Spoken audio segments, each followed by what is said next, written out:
name is Dave Mastrangelo, principal second violinist with the Naples Philharmonic. I'm doing another one of these Corona Apocalypse videos to sort of help, for education down here in Collier County. I'm doing a follow-up on my one about Spiccato. I'm trying to do Spiccato now in a couple of different excerpts. I already did one on a very famous first violin excerpt, the Schumann Scherzo, and now I want to talk about a very famous second violin excerpt, the Bartered Bride. So what we're going to do is we're sort of break down this excerpt, and we're not going to do it front to back. We're going to do it a little bit backwards. So what you first have to do is to figure out this stroke that we're talking about, and also we're going to talk about how to break down an excerpt, particularly one that is very repetitive like this. So starting in bar 14, you have these running eighth notes.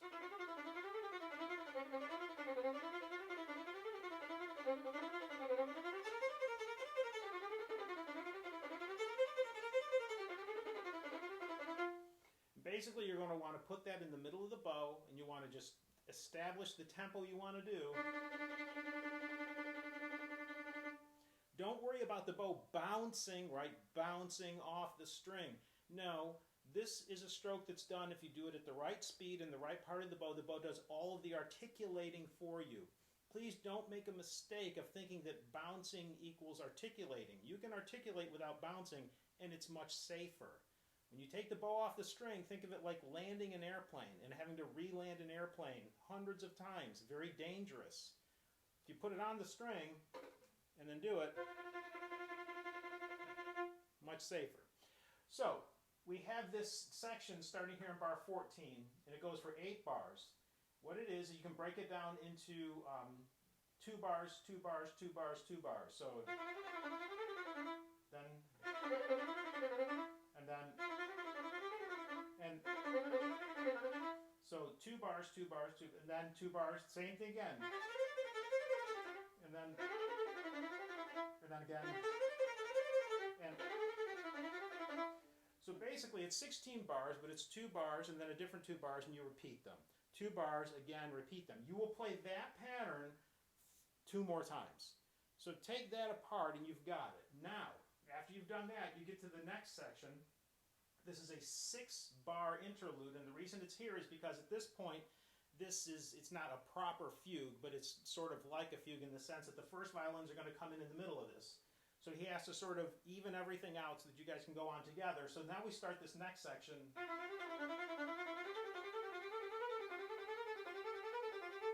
Right? So that's a little 6 bars. So here the firsts come in. And now we start the A section again, minus the first 2 notes are different.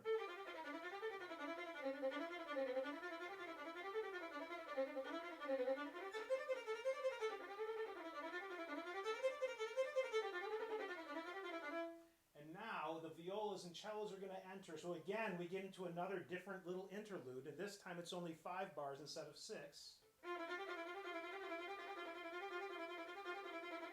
And then guess what we're doing again? Back to the A section.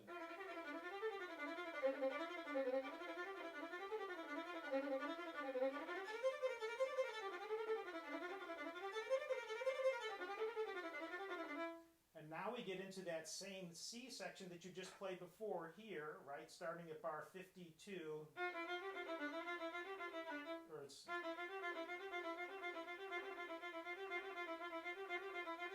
same thing happens again at 73.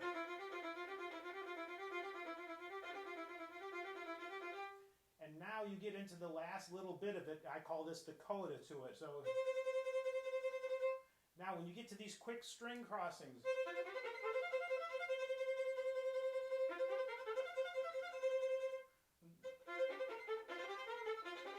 those little things.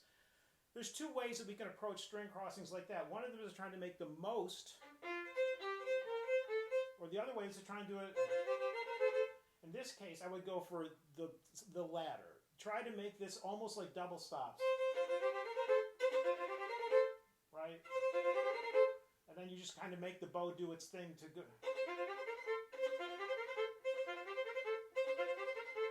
Right? When you've done that, then you come out of this.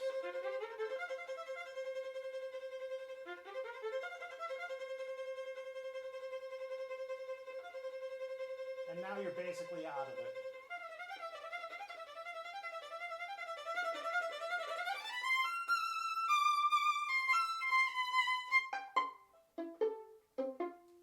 So that comes out of it, and that's that whole section. So you need to break it down, know which 16 bars come back, know what the interludes are.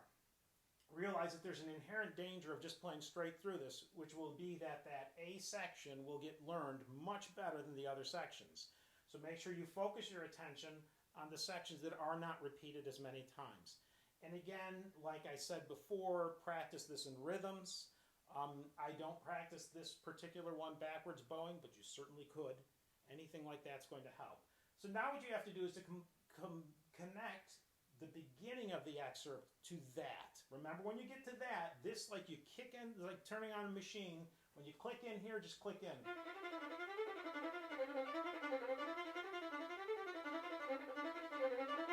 Once you're there, you're there. Now, how do we get into it? At the opening, you have to make sure you do not hold these ties too long, right? And always give yourself the downbeat. It comes on ba-da, ba-da, ba-da. But if you don't give it a strong downbeat to play off of, second beat won't come on time. So it's...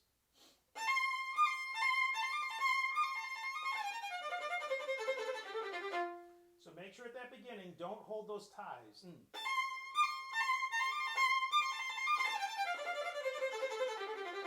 that's, again, it's not off the string proper, but it sounds like it's off the string, and it's much less dangerous, right? So...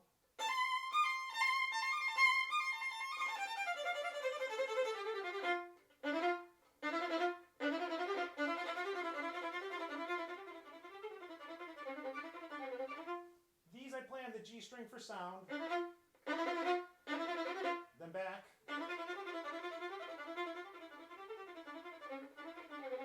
and like that. In any of these kind of excerpts that we're talking about, a tremendous amount of time practicing needs to be done in rhythms and all the rest of it. And even then, despite all the practicing you may do, when you have to perform these and do an audition under pressure, you know, it's just tough. Right, so I would say take this one apart. Always when you're playing excerpts, take them apart by section, know how it's constructed, and then you have the best chance for success. Good luck with that.